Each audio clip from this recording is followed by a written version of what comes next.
Hello guys, and welcome back to Joe's Ventures. And today we're doing part 194 of our Planet Zoo mod spotlights, where we take a look at some of the wonderful mods people do making and use them to talk about some of the wonderful biodiversity that we share our world with. So today we've got quite an interesting assortment. We got a couple of extinct animals, we've got a couple other um, mammals, mostly mammals today. But we have also got a beetle that we're going to start with today. So if you guys love mammals, today's the day for you. But we're going to start with the beetle first. So first up, we got by leaf, we've got the green devil beetle. And the species that kind of comes up the most is Oxytron conspilium, if you say that. So let's have a look at the green devil beetle. So let's have a look at the exhibit camera. Hiding in there, a bit smaller. See if we can find one hanging out in the light somewhere. Some of them are big, some of them are small, but we'll have a look at you because you are definitely quite cute. So I think that's the female. But the males have got the horns, you can see there. So here we are. So this is Oxysterum collapsicum. This is pretty much what it looks like. So this is the green devil beetle. So these guys are a species of dung beetle in the family Scarabidae. They are both found in both evergreen and semi-deciduous mosaic forests that include in disturbed habitats, ranging from near sea level up to 3,000 meters or 9,800 feet in the Amazon basin and the tropical of tropical South America and Panama, possibly extending up to about Costa Rica. So both young adults and young of this species of this common and beetle is kind of feed primarily on dung, but it has been actually recorded feeding on dead animals as well. And they actually are studied quite a bit because they're thought to be a potential source of antimicrobial agents, with possible use of host defense peptides and developments of new antibiotics. So not only is this little guy, just cool for being cool, he may actually help in, the progress of humanity. So that's quite cool. So in terms of appearance, adults get to a length of about 1.6 3.1 centimeters, or about 0.63 to 1.2 inches long, and the species exhibits some sexual dimorphism with some large major males that have a large black horn on their head and two spikes on their pronotum, while the females lack these. However, small minors are more female-like in their appearance, with the smallest essentially lacking a horn or pronotum as well. So you can see this is I think this is kind of reversed as well. It should be the females that are bigger. The species typically is metallic green, but can be metallic dark blue or blue-green, and blue individuals were initially described as different species, and are sometimes still recognized as a distinct subspecies of this species, but there's really no difference other than the color, and it seems to be just the color phase of this animal, so it's just another variation of the species. But yeah, really, really cool. Another cool little species we get to talk about. So that's the green devil beetle. Next up, we've got by Great Cakes mod. We always love a good Great Cakes mods. We've got the Sulawesi pangolin. No, I mean not pangolin. Bear couscous. I was always thinking pangolin. We need to get a few more pangolin mods. I don't think we have too many of them. That would be something cool to have. Anyway, so here's the bear couscous. So this species is Otopus urseus. It's found only on the Sulawesi and the Tolut Islands of Indonesia. And these guys are typically arboreal. You can see they're a type of couscous. They're marsupial. Arboreal, so they live in the upper canopies of low-lying lowland tropical rainforests. And in terms of their physical description, you can see they've got that short-faced and the short, quite fuzzy ears, and their pelt is comprised of like a fine, wiry underfur and coarse guard hairs, with colorations ranging from black to grey to brown with a lighter coloured belly and the tip of their extremities, so the end of their feet and things like that, with variation depending on the animal's age, but also location and all that good stuff.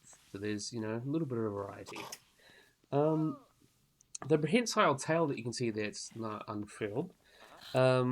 Unfurled tail is half of the total body width and is used in conjunction with the 4 feet, which has two opposable digits, and this allows them to move between trees. And they're actually considered the most primitive or the most basal of the flatidurids, so kind of, all the couscous types, which has quite primitive or basal features that are in their dentition and in their cranium.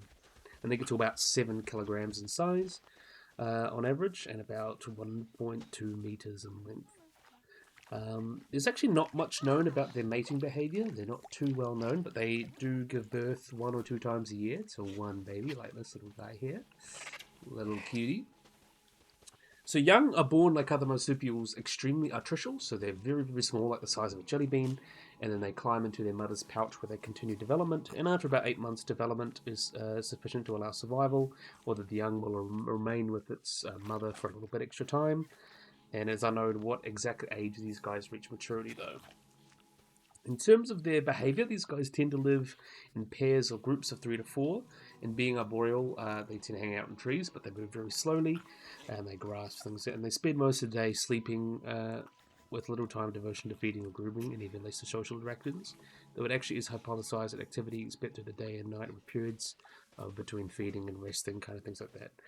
And in terms of their food habits, though, these guys tend to eat many different tree species, but 3 make up most of their diet. So typically they eat young leaves, as they are easier to digest and have fewer toxins. However, these guys like the mature leaves of mistletoes, which have more protein, and they also like to eat a small amount of unripe fruit and flowers. But they'll eat mistletoe leaves, unripe fruit, flowers and buds, and other tree leaves. So they're pretty much going to eat most of those things, and you can see that unfeathered, not unfeathered part of the tail. In terms of their role, they are folivores, so that means they mean mostly kind of foliage. As I mentioned, they consume those fruits, and they have not yet completed their development to give rise to other plants, and they actually do tend to restrict the reproductive potential of some plants. But they are not much sought after. They can still be found in markets in Indonesia as like meat, bush meat. And in terms of their kind of conservation status, they are protected in Indonesia. And hunting greatly threatens this animal because of its quite low reproductive rate, particularly because the females within the pouch may be killed and then the young are abandoned, which almost certainly die. But they are doing okay-ish at the moment, though they are at risk of course, they are protected species, but they are at risk of things because they are just such slow breeders. But yeah, really, really cool. Definitely another fan of this one. Another great cakes mod. Always a winner. So next up, we've got a mod by Monsoon. We're going to have a look at some things that still climb, but we've got the kind of cool monkey. We've got the Debracus monkey, so you can see them over here. Or the Debracus monkey, or Debracus. These guys are also called Debracus Neglectus. These guys are an old world monkey endemic to the riverine and swamp forests of Central Africa. And they are the largest species in the Ganon family, and one of the most widespread African primates. Apart from size, they can be distinguished by their different traits. You can see they've got that big white beard and the orange diadem on their head. But also, they're quite a cryptic species, and there's not too much actually known about them. I think these guys are actually having a fight. Which one's... No, this one's the best. We'll get rid of you, because you're just going to start causing fights. Anyway, we'll have a look at you. Anyway, we'll carry on. Look at this guy.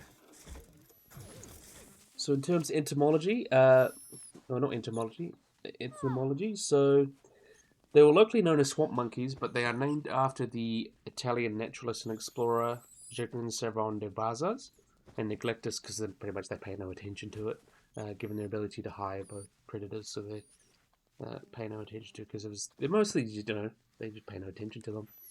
So these guys are actually the most sexually dimorphic group of Ganon, with males weighing about 7 kilograms and females about 4 kilograms. Adults tend to have like a grey agouti fur with reddish brown, black limbs and tail, and a white rump, with both sexes having cheek patches or pouches used to carry food, but these males also have a distinct blue scrotum, while females have red perineal region and visual nipples. Juveniles lack the darker colours on the extremities that is characteristic of adults, but they will develop them as kind of they'll stay uniform, and then as they get bigger, they'll develop that appearance there. So you can see that's a male here. See if you can spot a female. It looks like a female there, so it doesn't look too dissimilar.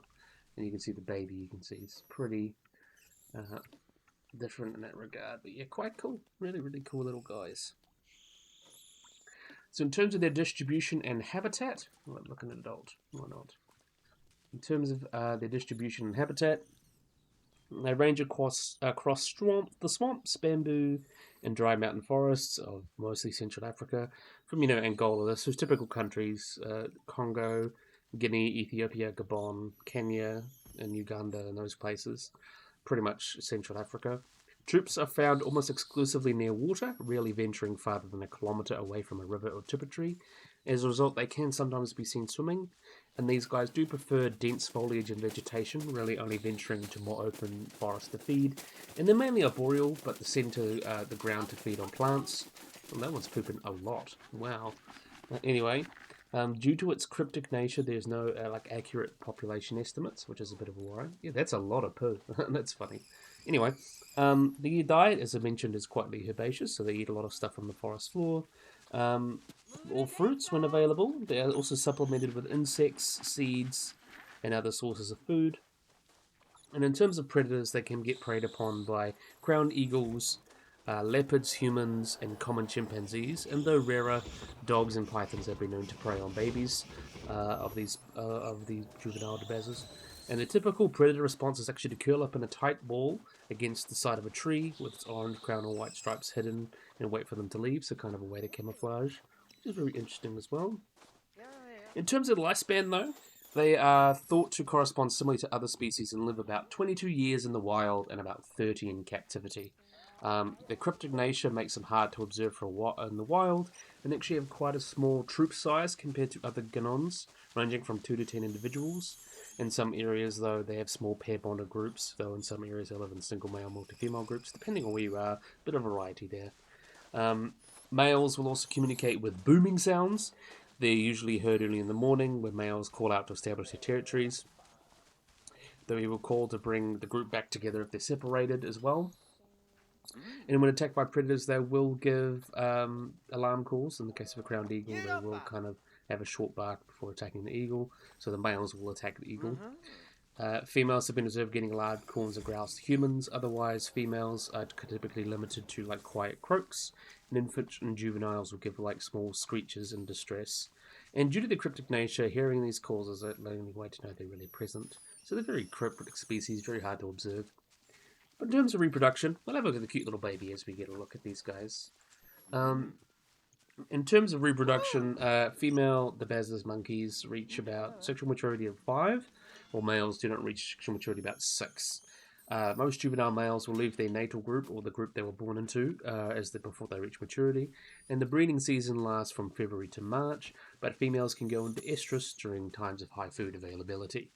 Gestation will last about 5 to 6 months. And infants stay close to their mother for the first year of life, at which point it's weaned. And the females usually have 1 baby at a time, but they do have twins on rare occasions, and they typically have a year-long birth interval between another one. So this species is considered doing okay. They are not too well known, but they are considered least concern. The main threats of these guys is deforestation and bushmeat hunting, but there are several captive populations around Europe and North America where they're managed after a species survival plan. This is unique because the species is not listed as vulnerable and endangered, but has been sponsored by ASEA to potentially prevent the need for reactive conservation in the future. So we don't, and also, as I mentioned, they're so cryptic, we don't exactly know what their situation is, but that's another way, safeguarding the future, I guess. That's probably the best way to put it. So next up we have got, this is actually a really cool one. This is done by Yellow Pangolin. I'm not going to talk about the animal really itself, but this is actually a domestic species, or domestic breed that's gone feral, and I wanted to talk about this because we get to talk about a little bit more about the general issues of feral animals in places they shouldn't be. So here is the Brumby.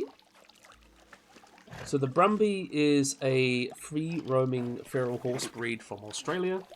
Although in many areas, found in many areas across the country, they're best known from the Australian Alps, and most of them are actually found in Northern Territory, with the second largest population in Queensland, and a group of Brumbies is called a mob or a band.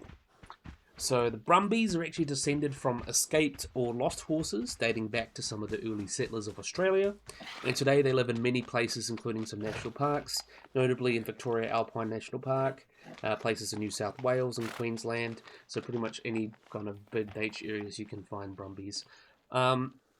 Occasionally, they are mustered and tamed to use for camp drafters, working stock horses on farms or stations, but also trail horses, show ponies, and pony clubs, mounts, or pleasure horses. They are subject to some controversy, regarded as a pest and a threat to native ecosystems by environmentalists, but also valued as part of Australia's heritage. So it's kind of a really cool debate that we get to talk into. And there are no known predators of the species of these horses, though it's possible that dingoes or feral dogs could take foals occasionally. On average, about 20% of the population dies each year, mainly due to drought, poisonous plants, and parasites. And a few feral horses tend to reach about 20 years old. And though it is believed that they could be increasing up to 25% a year, which is interesting. So the term Brumby, it comes pretty much from the term for feral horse, and is kind of also kind of those clearskins or scrubbers. So that's kind of where they got their name. And they were originally shot quite a bit, and as I mentioned, they kind of came through there. In terms of being used, they've been captured and fitted with trackers to kind of track the affected terrain on the hooves, stuff like that, study as well. But the main thing I want to talk about is the environmental impact. So Brumbies and a lot of other species that have been introduced to Australia or even the rest of the world. I'll give examples like the Kamanawa horses, which is feral horses in New Zealand. Also donkeys in Australia, goats, camels, Mustangs in Australia, not Australia, America is another good example. There's lots of examples of feral domestic species or domestic animals getting into the environment, creating their own land races, and that can cause environmental impacts to native species there. So these guys were first described as a pest, and these guys being so big and how they impact the soil, they can be responsible for soil loss, compaction and erosion, trampling of vegetation, increased tree death by chewing on bark, damage to bogs, spreading of invasive weeds and other detrimental habitats as well. And actually, they believe as well the impact of wildfires is thought to have been exacerbated by brumbies as native species struggling, and pretty much gives them another struggle to adapt to climate change. And in some habitats, they compact the soil, and when the soil is compacted, airspace is minimized, which means no water to collect, which means there's pretty much no water for anything to drink, really. And when this occurs, soils in areas where horses are prevalent have water predation resistance over 15 times higher than areas without horses. Trampling also causes soil erosion and damages vegetation because the soil cannot hold water, which means plant growth is hindered. So it impacts a lot of species that wasn't used to dealing with, horses, and especially alpine flora can be highly impacted. A great example is in New Zealand as well. We get the tahr and chamois that greatly impact the alpine flora and the takahe, which are species that weren't adapted to deal with these animals. We just kind of threw them in there, and it's like, oh, let's see how it works. But they also interact with other species. They kind of compete with also kangaroos, other large grazers. They also affect bird species, where they can kind of altering the habitats and the birds of their prey. So they do alter their habitats to favour different species, and also they do prefer kind of increased nutrients in horse dung that allows more invasive species to take root, and they also do all disperse on their tails and manes and things like that. So they do support the germination of invasive plants. But there is some really interesting ways, because obviously we know these are issues and these are things that happen. But a lot of people do view them as a cultural heritage, and that's a cool way to see them, because they are part of Australia's heritage. They help build Australia, because they used horses and things like that to bring them up. And people love horses. Horses and a lot of domestic animals are very just charismatic breeds and things like that. People do like them. But poor management, it is quite difficult to manage these guys because of public concern, but also issues like that. So some areas they are considered pests, and there's controversy of removing them.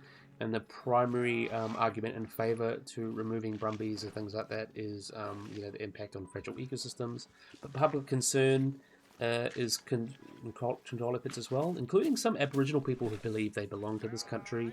Other horse people, they refer to them as feral and is completely opposed to any measures that threatens their survival. And there's some groups that accept culling, but others don't want to cull them. But other things they're trying to do is fertility control, mustering, so that people can take them and put them in, human care and use them as work horses or in pony clubs and things like that. So things like that to try and really help fertility, things like that to help control them without actually killing them. So yeah, it's really one of those controversial things to try and figure out, and because people love horses, especially horse people. If you met horse people, they're bloody crazy. But I think it's a cool way because it's basically a cool way to get free horses, and these Brumbies tend to be, like the calm animal horses. They'll muster them up, they'll maintain them in a population, and once they get too much, they will muster them up and then sell them off because they do make apparently quite good horses for people to use, and good work horses as well. So it's one of those things. You can't quite get rid of them because there's too much at stake for that, and they're a part of culture as well. So it's a very complex debate. I can't really get too much into it, but because I've only got like a certain amount of time in the video, but it's a very interesting debate, and if you guys want to read on that, there's a lot of research you can do on like how feral animals like Brumbies and kind animal horses and things like that, donkeys, how they both impact culture but also impact the local ecosystems. But yeah, really, really cool one here, like a good Brumby. Thank you, Riley, for showing that up. So really, really cool. So that was done by Yellow Pangolin. Next up, we've got another mod by Nuto and Leaf. We've got the Woodland Caribou. So let's have a look at these guys. That's a really nice caribou there. So these are also called the Boreal Woodland Caribou or Ranger Tardis Caribou. There is some looking into their taxonomy and things like that. I'm not going to get too into it. But they're also known as the Eastern Woodland Caribou or the Forest Woodland Caribou. There are subspecies of a North American subspecies of reindeer. And is found primarily in Canada with small populations in the United States. And unlike other groups of caribou, these guys are primarily but not always sedentary.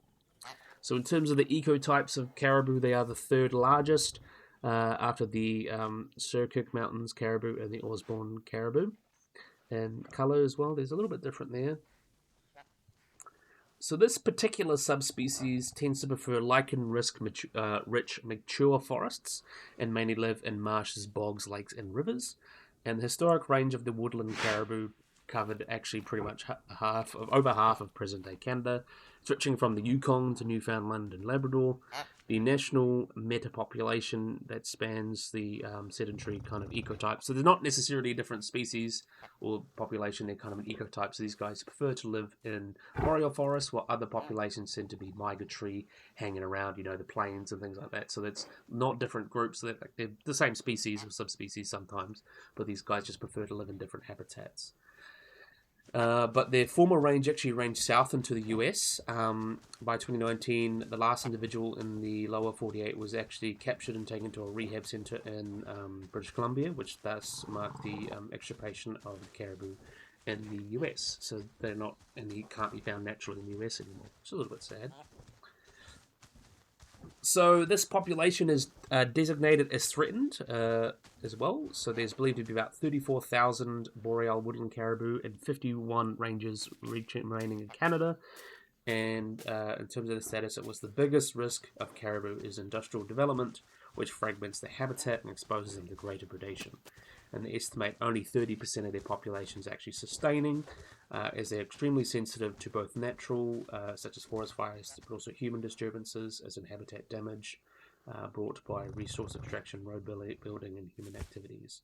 But new forest growth provides habitat for food and other ungulates, which puts pressure as well, attracts predators, which puts pressure on the woodland caribou. So that's quite interesting, one of a cool thing like that. In terms of evolution, these guys, there's lots of different genetic things. The oldest known reindeer fossil is actually from the Yukon about 1.6 million years ago. That's quite interesting as well. And it seems like the woodland caribou descended from prime ancestors, probably from the beginning of the last glacial maximum. So about 26 to 19,000 years ago. So that's not a huge divergence. It was originally thought to be 357,000 years ago, but seems they only diverged about at maximum 26,000 years ago from other caribou ecotypes, which is quite interesting as well. But I also kind of mentioned that distribution as well. In terms of kind of their reproduction, these guys reach sexual maturity at about 16 months, and males about 18 to 20 months. Well, look at the cute little babies here. There's a reduction. Males usually do not breed before reaching their 3 or 4 years due to the nature of their hierarchical herds. Since, you know, the big boys will kind of take all the girls, and it takes them a couple of years to kind of get big enough to deal with, them. But the reproduction rate is quite low. Breeding typically occurs at the end of September and the beginning of October, with calves being born in mid-July. Precise dates may vary based on their geographical region, but for conservation and herd management purposes, migratory herds are often defined as female natal phylopathy or natal homing, and tendency to return to natal calf areas as well. So yeah, so that's quite cool. So yeah, I think that covers pretty much everything. There's a lot of stuff I could probably get into with these guys, but reindeer taxonomy is actually really confusing, but I think that covers these guys pretty well. We'll have a look at the female for a bit though, but you can see these guys are Woodland Caribou. Another great one from Nuto. You know, Nuto always giving us some good ones. So next up, we got another mod from a new modder. This is by Fluke Boy. They've got a really long name, but I'm just going to refer to them as Fluke Boy. We've got another cool extinct species, actually, right at the moment. We're going into the extinct species. This one's quite a recent extinct animal. So this is the Scobsuck Deer, or Rucerus scombergi, or the Skolbergs. So these guys are an extinct species of deer once endemic to central Thailand, and they were described by Edward Blyth in 1863 and named after Sir Robert H. Stomberg, who was a British consul in Bangkok from 1857 to 1864, and was thought to have gone extinct in 1938, with last records being of the species were published. Though, you know, one of those lost species could potentially be out there. This species is quite similar in appearance to the Barashinga, or Dusavelli deer, Rusa Dusavelli, or Rusacervus dusavelli. Their pelt was a dark brown with lighter underparts, and the underside of their tail was white, with males possessing basket-like antlers, which upon the main tines kind of branched out. This caused a deer to have upwards of 33 points, and the outer edge of their racks to be about 35 inches, or about 90 centimeters.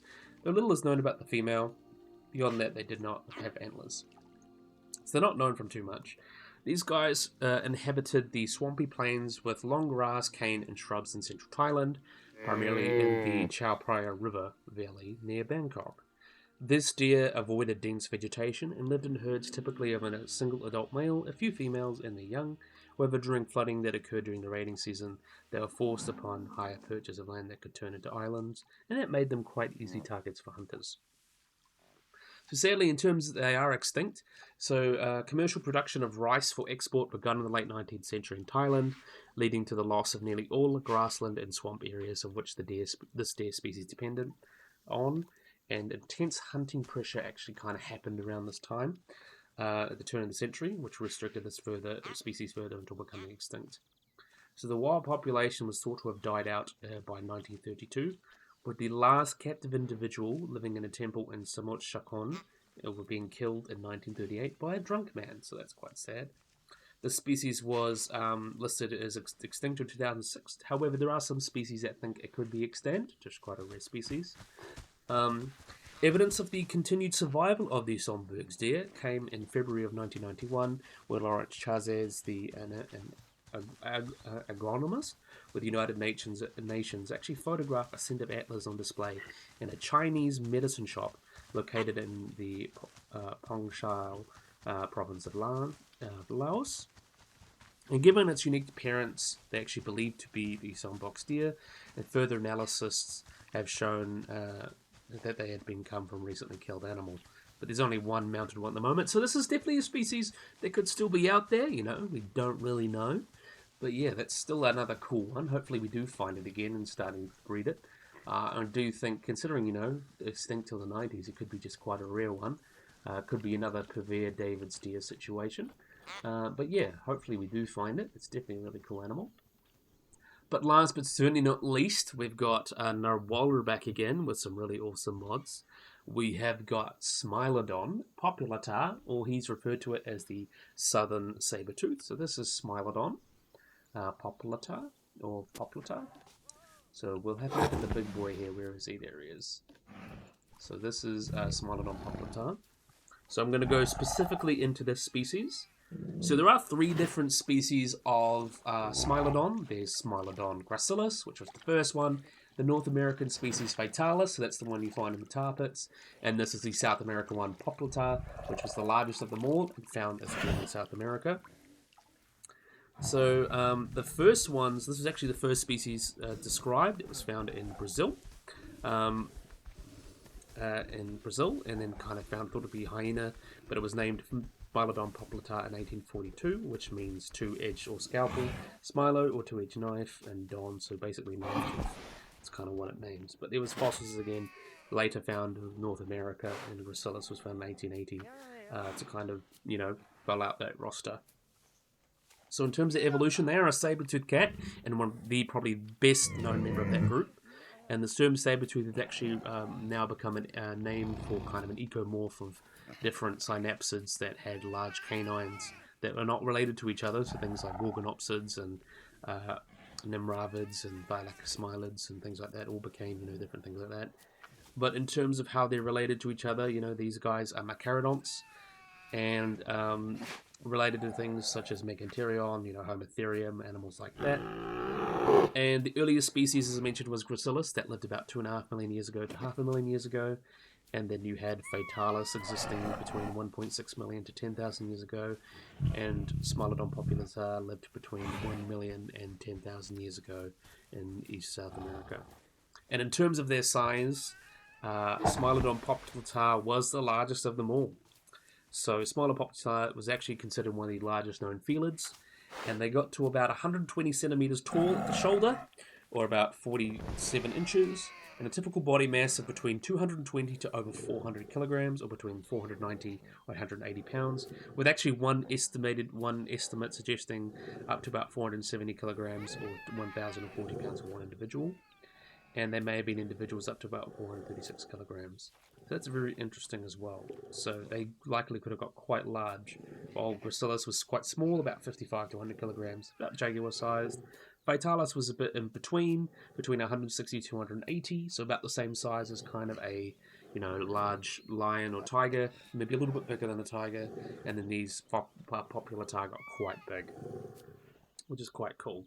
In terms of their diet, these guys lived in South America, and bison was typically absent, and proboscideans were kind of difficult to find, or different. But these guys would have lived on a lot of native ungulates to South America, things like Toxodon and Macrauchenia, the large armadillo relative, Pygmalietherium, Hostera, and Glyptodonts. Also, the extinct Paleolama, giant ground sloths, horses, and caimans. So these guys actually think what they have been feeding on based on isotope analysis as well. And research or regression suggests that a 436 kilogram populata could take on prey up to about 3 tons. So that shows, they could take on some pretty big things. So there actually is some difference in terms of North and South American Smileodon and what they could have been eating due to difference in prey. So Smileodon may have tended to avoid eating bone, which was left to the scavengers. Populata actually had found osteoderms in their kind of coprolites or their poos.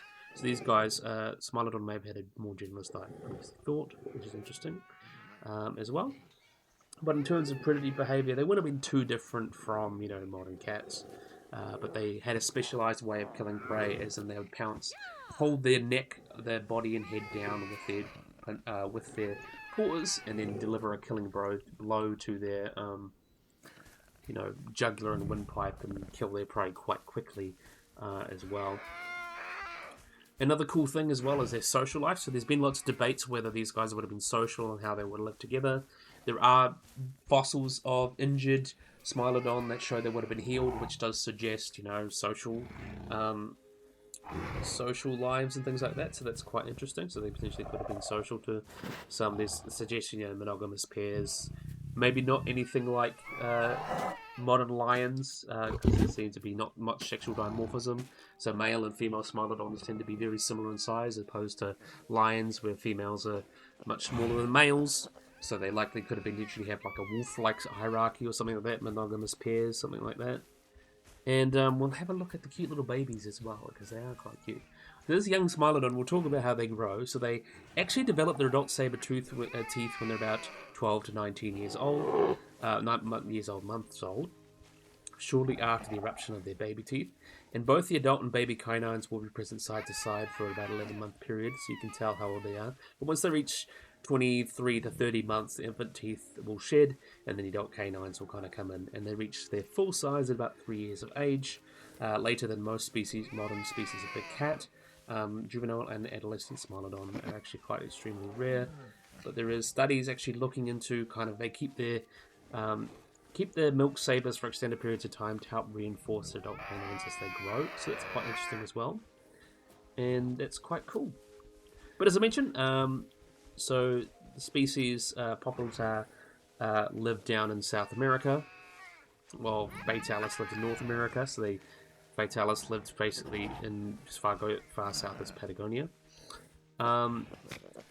S. gryllus actually arrived in South America in the Middle Pleistocene that gave rise to Populata.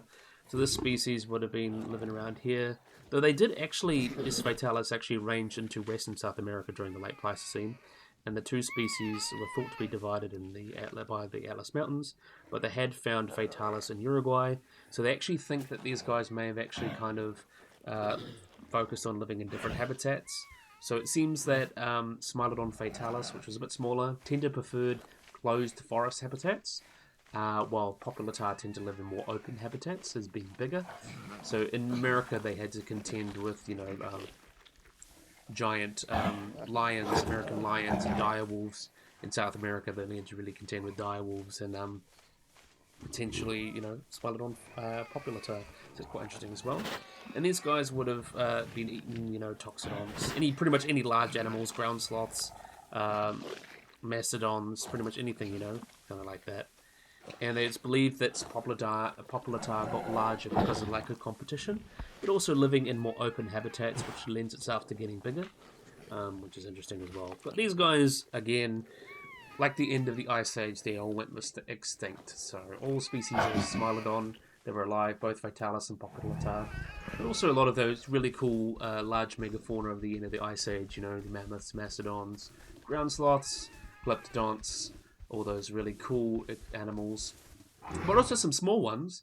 There was a lot of species that went extinct during the end of the Ice Age, and there's a big debates. There's kind of the main debates is one of the big three, so it was either climate change, humans, or potentially a combination of both. I know disease has been a big thing brought up, but I think probably the big debate is whether it was climate change or humans.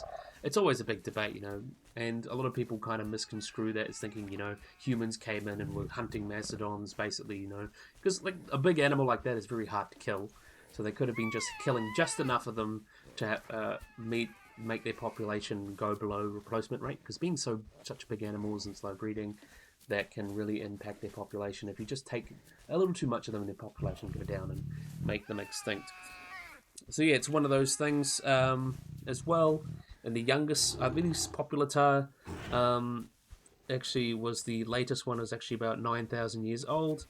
So these guys may have actually held out a little longer than Populata. Though it's kind of one specimen that could have potentially been quite close to each other. But yeah, sadly they did go extinct not too long after. But yeah, it was a really cool animal. Love to see us have a saber-tooth. Really cool to get some extinct animals, and love to see Nawala back. Nawala has been kind of, a bit on the back burner a bit with, life being busy, but it's cool to see them coming back as well.